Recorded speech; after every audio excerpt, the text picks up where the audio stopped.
Dan selanjutnya saudara kita akan memantau bagaimana pengungsi di Kabupaten Agam, Sumatera Barat bersama jurnalis Kompas TV Muhammad Rizky. Rizky, kalau di tempat Anda saat ini bagaimana kondisi pengungsi di hari ini? Baik, Okta. Saudara dapat kami laporkan di area pengungsi di Kabupaten Agam, terkhusus di Kecamatan Canduang. Para pengungsi masih terus bertahan di tempat pengungsian sampai status tanggap darurat selesai yang diperkirakan akan selesai di tanggal 25 Mei nanti. Dan untuk pendistribusian bantuan sendiri ini sudah dilakukan dan sudah memenuhi kebutuhan dari para bantuan. Mohon maaf dari para korban, dan bantuan-bantuan yang masih akan ada disalurkan ini juga akan diberikan kepada di area-area rumah warga di sini untuk dijadikan tempat penerimaan bantuan, karena semakin banyaknya bantuan yang diberikan oleh pemerintah bahkan masyarakat setempat. Nah, untuk kondisi di tempat pengungsian di sini juga sudah tersedia posko pengobatan bagi psikologis para pengungsi, di mana di sini juga dilakukan trauma healing oleh tim kesehatan. Demikian, Okta. Iya, Rio, artinya Rizky, maksud kami, artinya saat ini apa yang paling dibutuhkan oleh pengungsi selain tadi tentunya makanan maupun juga tadi yang disediakan adalah soal trauma healing. Apa yang paling dibutuhkan?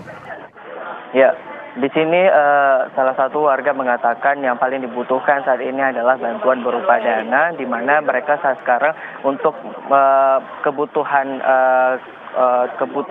logistik, kebutuhan keperluan mandi, tidur dan segala macamnya ini sudah terpenuhi. Namun mereka masih ingin meminta bantuan berupa dana yang nantinya mungkin bisa mereka gunakan untuk membeli keperluan lainnya atau untuk memenuhi kebutuhan dari para pengungsi. Demikian, Okta. Rio, Rizky, soal relokasi, apakah Pemda setempat sudah memberikan solusi? Ya, untuk relokasi sendiri, pemerintah sebenarnya sudah melakukan pendataan bagi warga yang terdampak dari bencana banjir lahar Gunung Merapi, dan juga salah satu masyarakat di sini juga mengatakan jika seandainya terjadi relokasi, mereka juga bersedia.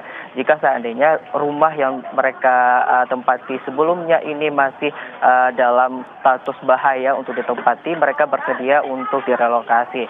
Nah, sekarang pemerintah juga sudah melakukan pendataan dan mencari lahan yang dimana sekiranya masih aman untuk ditempati oleh warga yang terdampak dari bencana. Demikian. Rizky, saat ini untuk koordinasi terkait dengan pemenuhan tentunya kebutuhan bagi para pengungsi seperti apa di sana? Ya, untuk pemenuhan bantuan untuk para pengungsi di sini sudah terpenuhi, dan juga seperti saat sekarang untuk pemenuhan salah satunya air bersih di Kabupaten Agam sendiri, kondisi air bersih juga masih bersih. Namun tim juga mempersiapkan bantuan berupa air bersih jika seandainya nanti kondisi air bersih di sini terganggu, dan juga untuk bantuan berupa makanan di sini juga sudah terpenuhi. Demikian. Artinya di sana ada dapur umum kah, Rizky? Ya, di sini juga ada dapur umum yang telah disediakan di area pengungsian, di mana ada beberapa tempat yang dijadikan dapur umum supaya untuk mempermudah kebutuhan-kebutuhan dari para korban terpenuhi. Demikian. Yang menjadi perhatian atau persoalan juga kan terkait dengan anak-anak yang mengungsi di sana, Rizky. Bagaimana di sana, kemudian juga bagaimana untuk pendidikan mereka dan lain-lain, seperti apa, Rizky? Ya, untuk kondisi anak-anak yang mengungsi di area pengungsian saat sekarang, mereka diberikan bantuan pengobatan untuk trauma healing mereka dengan memberikan berupa permainan-permainan untuk mengalihkan pikiran mereka dari trauma yang terjadi akibat bencana.